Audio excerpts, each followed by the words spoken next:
In the lower Jordan River Valley, 8 miles north of the Dead Sea, a distinct ridge rises from the landscape.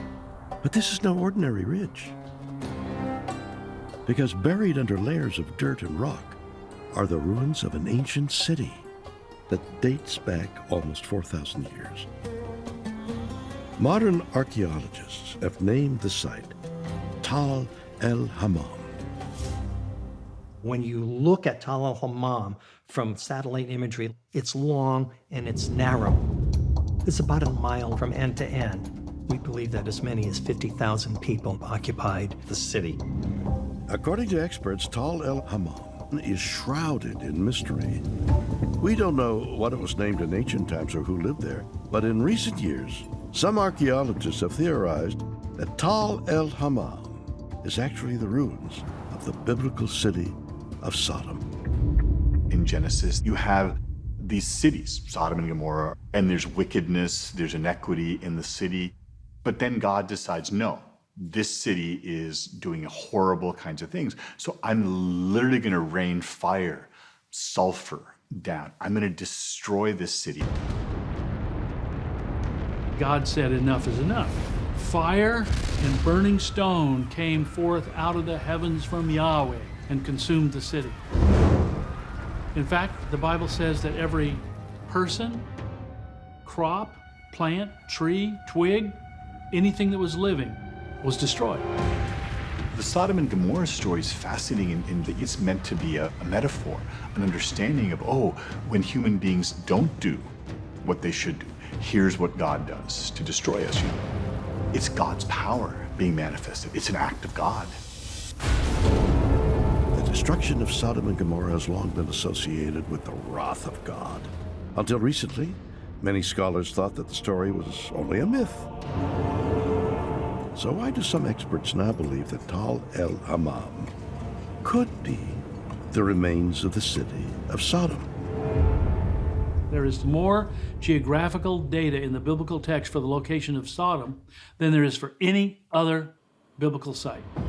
The Bible was very, very clear that it was north and east of the Dead Sea, and it was very clear that it was east of Jerusalem, and Tal el-Hammam matches geographics of the text. It matches the time frame of the text. It matches all the possible descriptions as the text describes it. The idea that Tal el-Hammam matches the location of Sodom in the Bible is intriguing. And researchers also claim that there is physical evidence on site that confirms the biblical description of Sodom's destruction. The actual destruction event is recorded in just 2 verses in Genesis chapter 19, verses 24 and 25, where it talks about the fact that rock and fire came down from the heavens and destroyed Sodom and Gomorrah.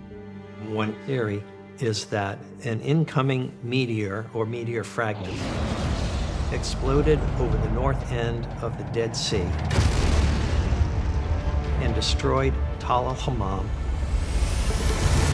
There are numerous proxies that give strong indication that an airburst or impact event have occurred. The first is the evidence of thermal damage that's represented through melted building materials and partially melted pottery fragments.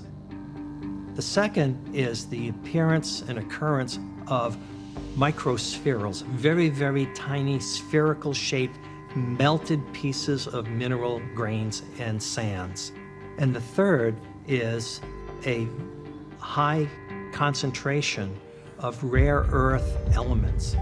Rare earth elements are very common in asteroids, not so common on the Earth. What's interesting is that the middle layer of Tal el-Hammam has a really high salt concentration. It's so salty that a lot of times we excavate pottery that's just coated with thick salt crystals. That's pretty unusual. Why is that layer so salty? Well, it's the same salt as found in the Dead Sea. Probably because this airburst event pushed a massive amount of dirt, water, and salt over the landscape. A meteor explosion in the sky? If Tal el-Hammam really was Sodom, Could such an explosion be the reason why the city is now buried in dirt that has a high concentration of salt? Some experts believe the answer is yes, and they point to the biblical story for further evidence of the connection between the destruction of Sodom and salt. The story of Sodom essentially picks up in Genesis 19, where you have these two angels that look like men who travel down to visit Lot, who's living down in Sodom. And Lot shows them tremendous hospitality. You're supposed to be kind to immigrants. You're supposed to be kind to foreigners, as Lot has done. God has decided to destroy the city because of its wickedness. So the angels grab Lot and his family, and as they're leaving Sodom, the angels give them the command, don't even look back.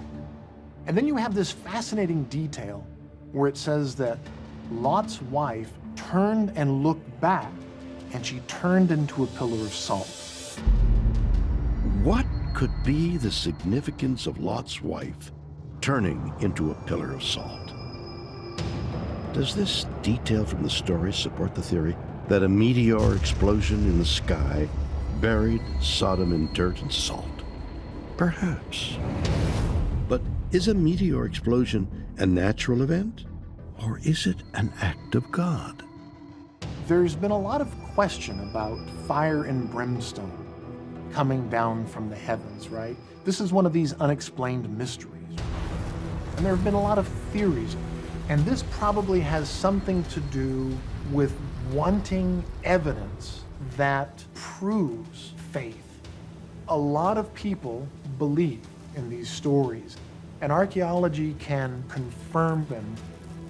I think from a point of view of science, as we look at the biblical text and we look at the statement of this was fire and burning stone from God out of the heavens.